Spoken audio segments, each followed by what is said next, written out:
کے بارے میں، یہ ابھی قربانی آنے والی ہے نا، تو اس میں بھی یہی اعتراضات، یار اتنا پیسہ غریبوں کو کھلا دیا جاتا ہے بھائی، ایک ایک گھر میں 2-2 لاکھ 1.5 لاکھ 1 لاکھ کی قربانی ہو رہی ہے، ایک جانور کٹتا ہے نا، اور اس کا گوشت 3-4 دن میں کباب بنا کے کھا پی کے ختم. اتنا پیسہ اگر ہم IMF کو دے دیتے تو ہمارا اتنا قرضہ ادا ہو جاتا. اتنا پیسہ اگر ہم جہیز کے لیے جمع کر لیتے، لاکھوں بچیوں کی شادیوں کا انتظام، بولتے کیوں نہیں بھائی، ہو جاتا. اتنا پیسہ اگر ہم ڈیم کے لیے جمع کرتے، ڈیم نے تو پھر بھی، یہ غلط ہو گئی مثال، واپس لے رہا ہوں واپس. اور کیا ہو سکتا ہے؟ بس یہ 2 ہی چیزیں ہو سکتی ہیں. بہرحال بہت کچھ ہو سکتا تھا نا. اتنا پیسہ ہم اپنے بچوں کی پڑھائیوں پہ لگا دیتے تو بچے، ہمارے ملک سے جہالت کا خاتمہ ہو جاتا. اتنا پیسہ یوں کر دیتے تو یوں ہو جاتا، یوں کر دیتے. اور اگر چلو گوشت ہی میں خرچ کرنا تھا، بھئی علماء کہتے ہیں نا غریبوں کو گوشت کھانے کو مل رہا ہے، تو اتنا پیسہ گوشت خرید کے اسٹاک کر دیتے اور پھر پورے سال آرام آرام سے تقسیم ہوتے. یعنی گورنمنٹ یہ اعلان کرتی بھائی قربانی کی مد میں سب اتنے پیسے جمع کرائیں، 50,000 ہم کرا دیتے، 1 لاکھ رفیع بھائی کرا دیتے، 1.5 لاکھ فلاں کرا دیتا، اور یہ کرا کے گورنمنٹ یا کوئی کمیٹی بن جاتی جو کہتی اب ہم ایک دن میں نہیں بلکہ پورے سال میں ڈیوائیڈ کر کے جانور ذبح کر کے غریبوں میں بانٹتے رہیں گے، اس سے غریبوں کو فائدہ زیادہ ہوتا. بھائی 3 دن میں ہی آپ نے لاکھوں کروڑوں جانور کاٹ دیے، اس میں تو ضائع بھی بہت ہوتا ہے نا. ارے اس کو اسٹور کر کے، بھائی یہ گائے مفتی صاحب کی ہے، یہ گائے فلاں کی ہے، یہ گائے فلاں کی ہے، اب یہ بس اللہ کے نام پہ ہو گئی ہے، اب بوقت ضرورت بقدر ضرورت جب ضرورت ہوگی یہ گائے کٹتی رہے گی، راشن بٹتا رہے گا غریبوں میں. یہ 3 دن کے اندر اندر ہی کیوں؟ 3 دن کے اندر اتنا جانور جب آپ کاٹتے ہیں تو فائدے کے بجائے نقصان، بولو نا، زیادہ ہوتا ہے. معاشی لحاظ سے جانور کے گوشت کی قیمت بہت زیادہ اوپر چڑھتی ہے، جو ظاہری کیلکولیشن بتاتی ہے، حقیقت تو اللہ ہی جانتا ہے. ارے مجھے ایک بات بتاؤ نا یار، یہ بات کی سمجھانا کوئی مشکل کام ہے؟ دیکھو آپ کے پاس 3 لاکھ روپے پڑے ہوئے ہیں یا 2 لاکھ روپے پڑے ہوئے ہیں، ماہرین معیشت کیا کہتے ہیں؟ وہ 2 لاکھ ایک دن میں خرچ کر لو یا پورے سال ڈیوائیڈ کر کے خرچ کرو، زیادہ بہتر کون سا کیا عمل ہے؟ پورے سال ڈیوائیڈ. ایسا ہی ہے نا. تو آپ کے پاس اتنے جانور، کروڑوں گائے، بیل، بکرے، دمبے موجود ہیں، تو ماہر معیشت کہیں گے کہ 3 دن کے اندر کاٹ کے ان کے کباب بنا کے کھا جانا، اس سے بہتر ہے کہ ان کو پورے سال میں ڈیوائیڈ کر دو. کچھ محرم میں کٹیں گے، کچھ سفر میں کٹیں گے، کچھ ربیع الاول میں کٹیں گے، اس سے گوشت کی قیمت بھی کیا رہے گی؟ ہمارے کنٹرول میں رہے گی، وافر مقدار میں غریبوں کو گوشت بھی ملتا رہے گا. عقل تو یہی کہتی ہے. اسی وجہ سے یہ لبرلز لوگوں کو بڑے اعتراضات ہوتے ہیں، یار یہ کون سی قربانی ہے یار، یہ کیا ہے یار، یہ کون سا طریقہ ہے یار، جانور لاؤ کاٹو، جہاں پہ کسائی لے گیا نکال کے، اور کھال جو ہے نا وہ فلان لے گئے اور پھر وہ کھایا پیا 3 دن ہلا گلا. کچھ لوگ اسٹور کر لیتے ہیں لیکن وہ بھی اپنے لیے کرتے ہیں، غریبوں کے لیے تھوڑی کرتے ہیں. محرم میں حلیم پکا دیا اس سے، بس اس کے بعد نہیں چلتا وہ. تو یہ کیا ہو رہا ہے؟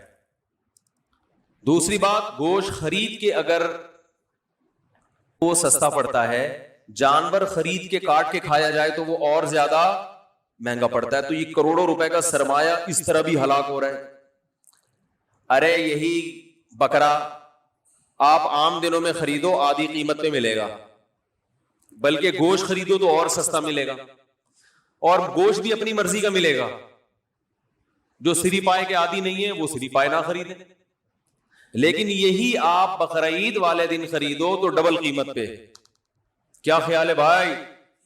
اور اگر کاٹنا ہی تھا تو جو لنگڑے لولے جانور ہیں ان کو کاٹ دو، گوشت تو سب میں ایک ہی جیسا نکلتا ہے نا. ارے کسی کا جانور لنگڑا ہے, اندھا ہے, کاڑا ہے, کنکٹا ہے, وہ تو ویسے ہی گوشت پہ تھوڑی کوئی اثر پڑتا ہے. جانور اندھا ہو, گوشت تھوڑی اندھا ہے. لیکن شریعت نے کیا کہا؟ معذور جانور کی قربانی, بولو بھائی, نہیں. یہ تو ایک اور اعتراض ہمارے لیے کھڑا کر دیا. تو اتنے سارے اعتراضات قربانی پہ ہوتے ہیں, ان سب کا ایک ہی جواب ایک حدیث میں موجود ہے. صحابی نے پوچھا یا رسول اللہ یہ قربانی کیا ہے؟ آپ نے فرمایا سنت ابیکم ابراہیم, تمہارے باپ ابراہیم کی سنت, بس اور کوئی لاجک نہیں ہے. جب اللہ نے ابراہیم علیہ السلام کو حکم دیا بیٹے کو ذبح کرو, تو اس کی کوئی لاجک سمجھ میں آتی ہے؟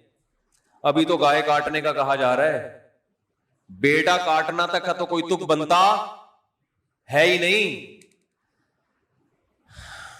بھائی بیٹے کو کاٹنے کا حکم دیا جائے, یہ کسی لبرل کو آپ سمجھا سکتے اس کی حکمت ہے؟ بھائی اقوام متحدہ کو قائل کر سکتے ہو کہ بیٹا کاٹنا بھی اس کی کوئی تک بنتا ہے اس کا؟ وہ مانیں گے؟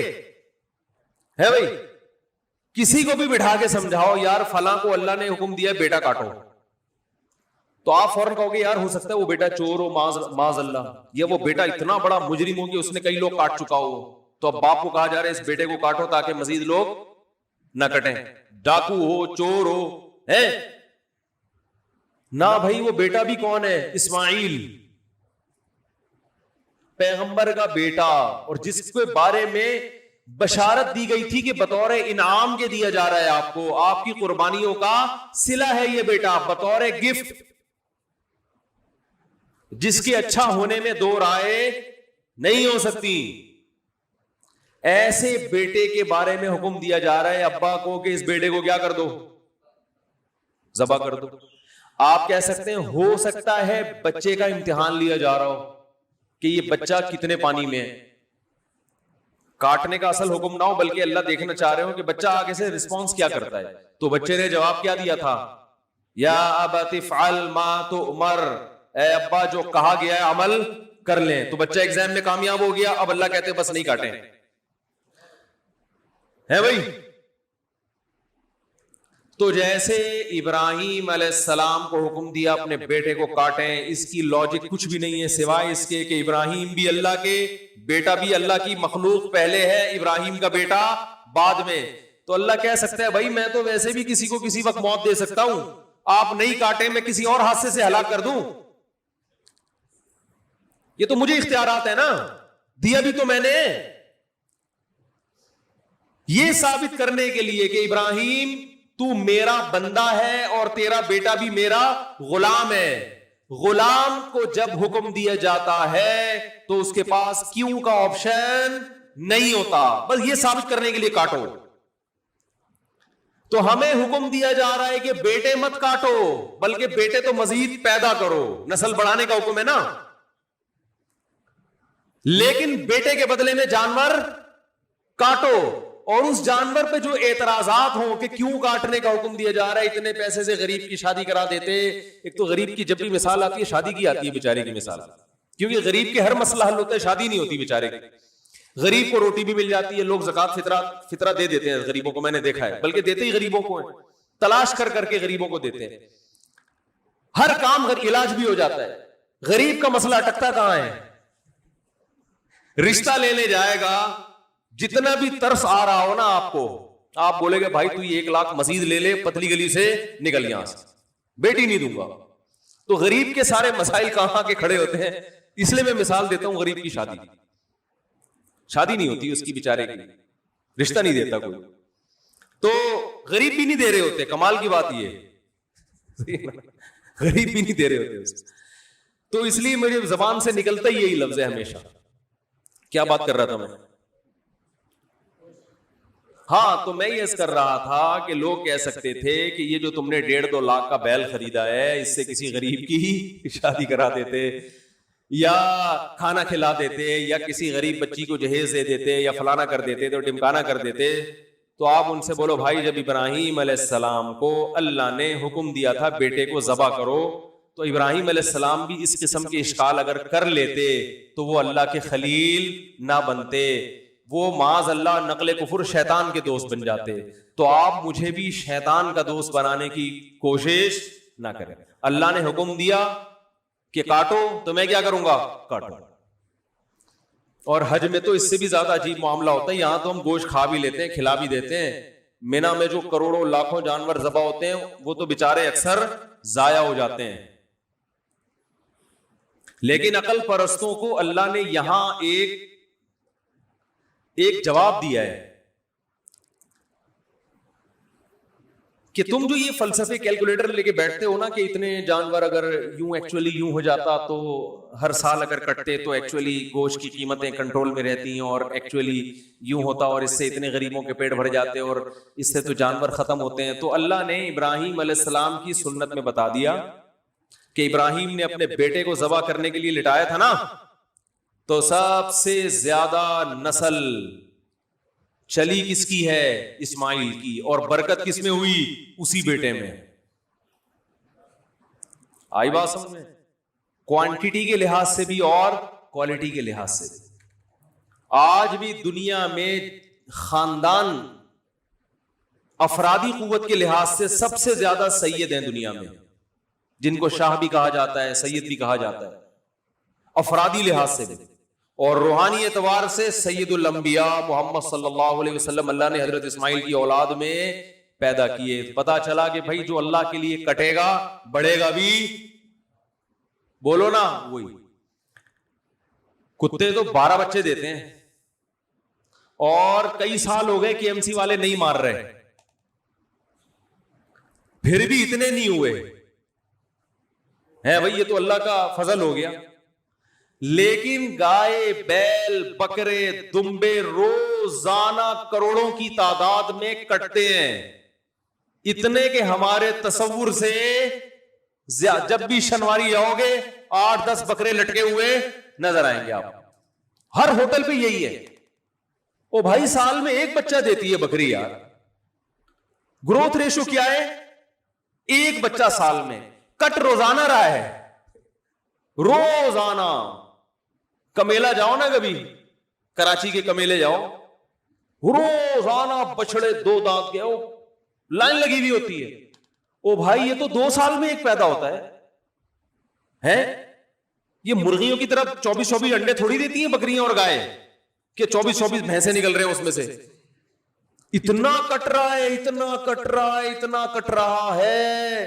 اور پھر بقرعید کے 3 دنوں میں دیکھو اور پھر حج میں دیکھو، ختم ہونے کا نام بولو بھائی نہیں لے رہا. یہ ہے کوانٹیٹی کے اعتبار سے برکت. اور کوالٹی کے اعتبار سے برکت دیکھو، جو طاقت صحت اللہ نے ان 4 جانوروں کے گوشت میں رکھی ہے وہ کسی اور کے گوشت میں نہیں ہے. مرغی کھانے سے طاقت، بول لو مرغی کچھ نہیں بگاڑ سکتی آپ کا. ان مرغیوں میں دم ہی ختم ہو گیا ہے. یہ آپ کو کیا، آپ ان کے خلاف جتنا بھی احتجاج کرو یہ کچھ نہیں کرے گی. بکرے کے خلاف بولنے سے پہلے سوچنا. صحیح ہوتا. روحانی برکت بھی ہے. میں اکثر ایک مثال دیتا ہوں نا، وہ ہم جب چھوٹے بچے تھے تو شعیب اختر تھا بہت فاسٹ بالر، تو اس کی بالنگ کا سنتے تھے. میں تو نہیں دیکھتا تھا اس وقت ٹی وی، تو سنتے تھے بہت فاسٹ بالر ہے. تو اس دور میں انڈیا کے کسی شعیب اختر، کیا میں نے بولا؟ ایکٹر بولا؟ ایکٹر نہیں، کھلاڑی. انڈیا کے اس دور میں کسی کھلاڑی کا انٹرویو آیا کہ پاکستان کے پاس اتنے فاسٹ بالر ہیں، آپ کے پاس کیوں نہیں ہے؟ تو انڈیا کے اس کھلاڑی نے کہا کہ شعیب اختر گوشت کھاتا ہے، ہم گوشت، بولو بھائی، نہیں کھاتے. واگا بارڈر پہ چلے جاؤ، گوشت کا سبزی سے مقابلہ آپ کو نظر آئے گا وہاں. میں 2 دفعہ واگا بارڈر پہ گیا ہوں. بار بار دل چاہتا ہے لیکن اب چونکہ ذرا مشہور ہو گئے تو ہر آدمی وہ پھر تصویریں لے کے ڈالنا شروع کر دیتے ہیں اور ایک عجیب ہی. تو واگا بارڈر پہ آپ جائیں، ایک طرف گوشت نظر آئے گا، دوسری طرف بولو بھائی سبزی. آوازوں میں دم دیکھو، ایک کی دھاڑ جیسے شیر دھاڑ رہا ہے، قد ہے بھائی جیسے بیل، تو یہ برکت کس کی ہے؟ گوشت کا مقابلہ سبزی سے دیکھنا ہے، سبزی سے کرنا ہے تو ابھے نندن کی چائے دیکھ لو. ایک سبزی کھا کر اڑا تھا ہے بھائی ہوا میں، اور ایک بولتے کیوں نہیں یار اس میں تو کوئی کچھ نہیں، کوئی پابندی نہیں ہے یار، آپ تو گوشت کھاتے ہو نا. ایک نے سبزی کھائے تھے ٹماٹر، جس پہ پھر ہم پہ پابندی لگائے گی کہ ٹماٹر پہ پابندی لگا رہے ہیں ہم، لگا دو پابندی، گائے پہ پابندی نہ لگانا. انڈیا نے دھمکی دی تھی نا ہم تمہارے ٹماٹر بند کر دیں گے، تو ہمارے ہاں تو ٹومیٹو کیچپ پہ ٹماٹر نہیں ڈلتا. ہمارے ہاں تو ٹومیٹو کیچپ میں نہیں ڈلتا ٹماٹر، وہ پتہ نہیں کیا ڈل رہا ہوتا ہے. تو ٹماٹر بند کرنے سے ہمارا کوئی نقصان نہیں ہے. انڈیا سے جو گائے آ رہی ہیں اور وہ بیل آ رہے ہیں نا جو ہندو نہیں کھاتے، یہ آپ بہت اچھا کرتے ہو، بہت اچھا. آپ گائے کو اپنی ماں سمجھو، گائے کی سیوا کرو، سجدہ کرو گائے کے سامنے، ہمیں کوئی اعتراض نہیں ہے، کیونکہ آپ کھاؤ گے تو ہمارے لیے کھانا مہنگا ہو جائے گا تھوڑا سا. تو اگر آپ یہ دھمکی دیتے کہ ہم پاکستان کو قربانی کی گائے بند کر دیں گے تو ہم پریشان ہوتے. بھائی ہمیں تو واہگہ بارڈر پہ آپ کے خلاف جو نعرے لگانے پڑتے ہیں وہ گائے کا گوشت کھائے بغیر ممکن نہیں ہے. ہمیں جو اڑتے ہوئے جہازوں کو کنٹرول کر کے زمین پہ لا کے پائلٹ کو چائے پلا کے واپس بھیجنے کا عمل ہے، یہ گائے کا گوشت کھائے بغیر ممکن نہیں ہے. گائے بند نہ کرو ہماری. اب مجھے ڈر ہے کہ وہ بھی گائے کھانا نہ شروع کر دیں یہ بیان سن کے، لیکن ان کو ٹائم لگے گا. آج اگر وہ ہندو گائے کھانا شروع بھی کرتے ہیں تو وہ تو ظاہر ہے ان کی جین میں شامل ہونے میں 5-6 صدیاں بھی گزریں گی. ہم تو ہزاروں سال سے کھا رہے ہیں بھائی. ابھی آپ کو گائے کھا کے بھی ہمارا مقابلہ کرنے میں 200-400 سال لگیں گے. یہ گائے. باقی آپ کہہ سکتے ہیں وہ گائے کھانے سے کولیسٹرول بڑھتا ہے، وہ اس لیے بڑھتا ہے کہ وہ پھر کام جہازوں والے نہیں ہو رہے نا. سارے تھوڑی ابے نندن کے مقابلے میں ہوا میں یا واگا بارڈر پہ پریڈ کر رہے ہیں. زیادہ تر تو گائے کھا رہے ہیں اور کمپیوٹر کے آگے بیٹھ گئے، بس یہ انگلیوں کی جو مسل ہے نا ان کی ایکسرسائز ہو رہی ہے. اس کے لیے گائے کھانے کی ضرورت بولو بھائی نہیں. آفس میں بیٹھے میں ٹش پش، اس سے کیا ہو؟ تو پھر وہ ظاہر ہے پھر تو پھٹو گے. گائے پھر یہ گائے کی توہین ہے. یہ جو گائے کا گوشت کھانے سے کولیسٹرول بڑھتا ہے یہ گائے کے گوشت کی توہین کی وجہ سے بڑھتا ہے. کیا آپ نے بڑا گوشت کھایا؟ کام بڑے نہیں، کام چھوٹے چھوٹے، مرغیوں فارمی مرغی جیسے کام کر رہے ہیں آپ، اس لیے کولیسٹرول بڑھتا ہے، ہارٹ اٹیک ہوتا ہے. بڑا گوشت وہ کھائے جو کام کیا کرے؟ بڑے کرے، جو فضاؤں میں جہازوں پہ قبضہ کرے، پائلٹوں کو آسمانوں سے نیچے اتارے اور پی آئی اے کے جہاز لے جا کے. اللہ کی پناہ یار، یہ بھی ہمارے یہاں ہو رہا ہے. اس میں گائے کا قصور نہیں ہے، یہ پی آئی اے والوں کا ذاتی قصور ہے. بہرحال کیا بات چل رہی تھی، کہاں سے کہاں نکل گئی. تو قربانی پہ بات چل رہی تھی. دیکھو ابے نندن کی چائے کا جب بھی قصہ آتا ہے نا مجھے ایک بات بہت اچھی لگتی ہے، میں دوبارہ ریپیٹ کروں گا اس کو، کہ ایک آدمی کو ہوا سے اتارا، چائے پلائی، نہلایا دھلایا، اچھے کپڑے پہنائے اور عزت کے ساتھ واپس بھیجے. بہت زبردست کام ہو گیا ہمارے لیے. اب اس پہ میں بات کروں گا تو پھر بات بہت لمبی ہو جائے گی. ہمیں انڈیا کے لوگوں سے کوئی بیر نہیں ہے، ہمیں انڈیا کے کنٹری سے بھی دشمنی نہیں ہے. ایز اے کنٹری دنیا میں بہت سارے، اور انڈیا سے تو ہمیں اس لیے بھی نہیں ہے کہ انڈیا تو ہماری مٹی ہے، جہاں ہمارے باپ دادا پیدا ہوئے وہاں پہ، اور کراچی میں تو زیادہ تر لوگ ہیں ہی وہ جو انڈیا سے ہجرت کر کے یہاں ہیں. تو ہمیں نہ انڈیا ایز اے کنٹری برا لگتا ہے، بلکہ ہم میں سے کراچی میں جو اردو اسپیکنگ ہے ان کی تو بہتوں کی جائے پیدائش انڈیا ہے، بہتوں کے والدین صدیوں وہاں رہے ہیں، تو کیسے نفرت کر سکتے ہیں انڈیا سے؟ بھائی نہ ہمیں وہاں کی عوام سے نفرت ہے، لیکن انڈیا کی جو موجودہ گورنمنٹ ہے وہ انڈیا کو بھی تباہ کر رہی ہے اور انڈیا کی عوام کو بھی دنیا میں رسوا کر رہی ہے. تو گورنمنٹ کی جو پالیسیاں ہیں نا وہ قابل اعتراض ہیں. ابے نندن کو بھی چائے پلانے کا جو اصل سبب بنا ہے وہ کون بنا ہے؟ مودی بنا ہے. ورنہ انڈیا کے مقدر میں ضروری نہیں کہ یہ ذلت ہوتی. یہ مودی کی پالیسیاں ہیں جس نے اس کے پائلٹوں کو یہاں تک کہ ویڈیو کیمرے میں چائے پلا کے آپ کو واپس بھیجا جا رہا ہے. تو ان پائلٹوں کو بھی عبرت حاصل کرنی چاہیے, گورنمنٹ کے خلاف احتجاج کرنا چاہیے کہ الہذا خلقنا, وہ حدیث میں آتا ہے نا کہ قرب قیامت میں لوگ بیل پہ سواری کریں گے کیونکہ ہر کام الٹا ہوگا, تو بیل کو اللہ زبان دیں گے, وہ کہے گا الہذا خلقتو, کیا اللہ نے مجھے اس لیے پیدا کیا تھا, جو ہل چلانے کے لیے تھی اس پہ کیا ہو رہی ہے, سواری. تو پائلٹوں کو بھی چاہیے کہ مودی سے کہیں الہذا خلقنا, کیا ہمیں ٹریننگ اس ذلت کے لیے دی گئی تھی, یہ دن دکھانا تھا ہم کو. تو خیر میں یہ کر رہا تھا کہ نبی صلی اللہ علیہ وسلم نے فرمایا یہ قربانی کیا ہے, تمہارے باپ ابراہیم کی سنت. اس میں بتا دیا کہ قربانی وہ کرے گا جو اپنے آپ کو اللہ کا غلام سمجھتا ہے کہ میرے رب نے جس بات کا مجھے حکم دے دیا میں اس کا پابند ہوں, میری سمجھ میں آئے یا نہ آئے. اور آپ دیکھو کیسا عجیب حکم ہے, 3 دن تک آپ جانور کاٹ سکتے ہو, تیسرے دن کا سورج غروب ہوا اب آپ جانور نہیں کاٹ سکتے. وہ کاٹنا عبادت نہیں ہے, اب وہ ایک جانور ہے, گوشت کھانا ہے تو کاٹ لیں, نہیں کھانا تو چھوڑ دیں, قربانی نہیں ہوگی. حالانکہ وہی جانور ہے, وہی نیت ہے, لیکن اللہ نے کہا نہیں یہ عبادت ہے, عبادت ٹائم کے اندر ہوتی ہے. ٹائم جو جس چیز کا ٹائم ہے اسی ٹائم پہ. عید کی نماز عید کے دن ہوگی, آج اگر کوئی عید کی نماز پڑھنا چاہے تو تھوڑی ہوگی,